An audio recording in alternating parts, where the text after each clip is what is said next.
So the best way to get tons of commissions on Roblox is by making a portfolio. This is so people can see your work and contact you so that they can hire you for a commission. Doing this, I've made over 1 million Robux building on Roblox. To get in the dev forum, your Roblox account's birthday must be set to over 13. You also need to read the dev forum for a while, so just read it every day until you get in. If you're interested in development, you'll like what there is to read. Once you're in, you'll see this new topic button right here. And what this does is it lets you make a new post. Just gonna click new topic, and the category we want to do is bulletin board. And I'll be making a video soon on how to set up your Twitter so you can make posts promoting your work and get a lot of attention on your portfolio doing that. So there are a few main sections you need to put in your portfolio. It's really easy to write this up. I'm sure you can do it in around 20 minutes or less. For the About Me, just write a blurb about how long you've been on Roblox, what type of work you like to do,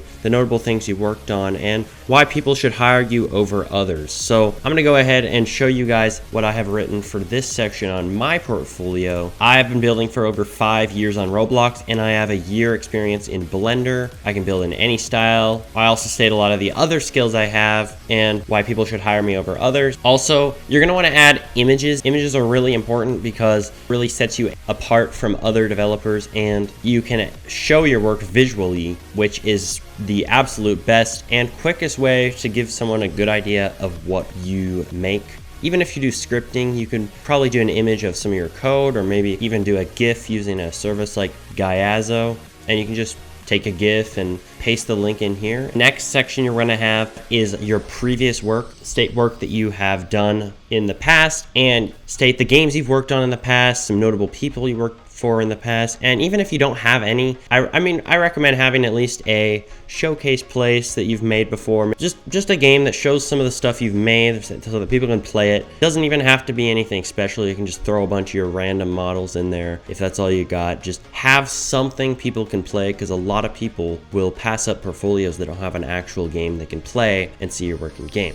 So after that, you're also going to want to have a section for some of your work examples, especially images, as I mentioned before. It doesn't have to be its own section, but you can absolutely mix this in with your previous work as well. As you can see, I just have many different showcases and games. Just do as many images as you possibly can, and make sure the lighting looks good in these. Lighting is really important. I probably got 10 or 20 times the amount of commissions when I started doing really good lighting. I will also be making a video on how to make amazing lighting pretty soon. So the next section is availability. So you want to say the amount of hours you can work each day, the times people can contact you, and maybe a reason for why you're only able to be contacted during that time. And you also are going to want to put your time zone, because there's a lot of people who are halfway across the world from you, and it's going to be really hard for you guys to communicate if you're on completely different time zones. So payment, you want to have whether you need the person commissioning you to pay the 30% tax if they want to pay with a Game Pass or shirt. And you can also add some basis for payment, like a minimum payment. And these are really helpful when you're trying to do lots of commissions, especially when you get lots of orders. But